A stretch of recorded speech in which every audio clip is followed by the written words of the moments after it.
नमस्कार दोस्तों, मेरे चैनल शिव भक्ति में केपी में आपका स्वागत है। क्या आप जानते हैं कि माता लक्ष्मी को सबरी किस श्राप के कारण बनना पड़ा था? आइए देखते हैं इस वीडियो में। धन्यवाद। लक्ष्मी नारायण भगवान क्षीरसागर में विराजते हैं। तो हुआ क्या कि नारायण भगवान क्षीरसागर में थोड़े विलंब से पहुंचे।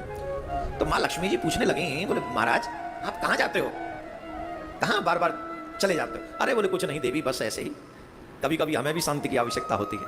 अरे आपको शांति, मैं आपसे लड़ती थोड़ी हूँ। बोले आप नहीं लड़ती, पर फिर भी हमारे भक्तों की तमाम लीलाएं होती रहती हैं, तो कभी भागदौड़ लगी रहती है, पर फिर भी हमें कभी कभी शांति की आवश्यकता होती है, हमें भी कहीं कुछ अच्छा चाहिए होता है। तो आप शांति के लिए कहाँ जाते हो? दुनिया को शांति चाहिए होती है तो वो आपकी कथा सुनती है, आपका नाम गाती है, आपकी शरण में आती है, आपके मंदिर में आती है। और जब आप ही को शांति चाहिए तो आप कहाँ जाते हो? बोले दुनिया सत्संग में जाती है, और जब हमें शांति की आवश्यकता पड़ती है तो हम संतों के पास सत्संग में हम भी जाते हैं।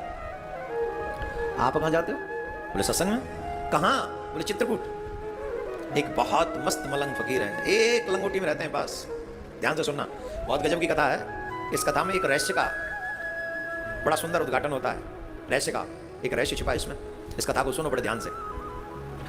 बोले हम चित्रकूट जाते हैं, वहां पर एक बहुत सुंदर साधु रहते हैं, त्यागी महात्मा, एकदम फक्कड़, एक फक्कड़ महात्मा रहते, साधु महात्मा, एक लंगोटी में ही मस्त रहते हैं। और जब हमें कुछ आनंद की अनुभूति होती है तो हमें जब चाहिए शांति तो उन्हीं के पास जाकर बैठ जाते हैं। तो लक्ष्मी मैया बोली वाह जी वाह, वाह जी वाह, वाह जी वाह। अकेले अकेले हमें साथ नहीं ले जाते, हमें भी सत्संग में लेके चलना चाहिए ना आपको। भाई पति पत्नी दोनों मिलकर सत्संग करेंगे तो ज्यादा अच्छा होगा। नारायण भगवान बोले देवी एक काम करो, तुम यहीं ठीक हो, ज्यादा इन संतवंतों के चक्कर में तुम मत आओ। ये हमारे भक्त जो बड़े विचित्र होते हैं, वो फक्कड़ बाबा है, वो चाहिए है नहीं, एक लंगोटी में रहता है। हम जाते सत्संग, हमसे कुछ नहीं कहते, कोई अटरम नहीं, कोई शटर, एक लंगोटी और एक लक्ष्मी नारायण पहुंचे। नारायण भगवान ने बोले प्रभु ये लक्ष्मी है, पूरा ब्रह्मांड इनकी कृपा कटाक्ष पाना चाहता है, जो सुनते होंगे सुनते उनको कहो दूर रहे, दूर दूर। लक्ष्मी मैया भी बोली, इन्होंने तो कहा ही था कि बाबा फक्कड़। एक सेकंड भी देखा लक्ष्मी जी की तरफ।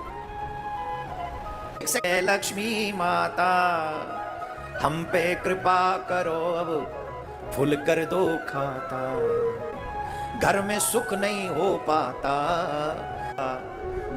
घर बंद कर दिए, छोरा पास नहीं आता, ऑक्सीजन नहीं पाता, हर नोट ले जाता। कोरोना आरती थी, पर सच यह है कि सत्संग में भी लोग धन पाने के लिए ही तो जाते हैं। पर लक्ष्मी माँ देख रही है, इनको पता चल गया कि मैं लक्ष्मी हूं, बावजूद इसके इन्होंने एक क्षण लगी थी। तो एक दिन नारायण भगवान के पास बैठी थी, सत्संग के बाद गई, और सत्संग में तो अच्छी अच्छी भावना बनती है। एक दिन बोली सुनते हो? बोले हाँ। देखो कितने विरक्त महात्मा हैं, कितने त्यागी महात्मा हैं, मैं सामने बैठी रहती हूँ फिर भी मेरी तरफ देखते तक नहीं है।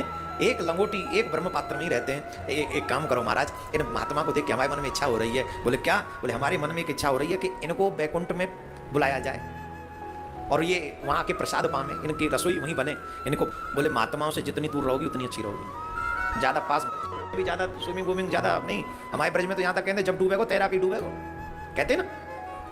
और ये महात्मा और जोगी मतलब सेवा करो दूर से, ज्यादा सराउंडिंग में आगे पता नहीं कब कैसे मूड फिर जाए और दे दें साहब। ये महात्मा तो देवी सत्संग में जाती हो बहुत है, कभी कहो।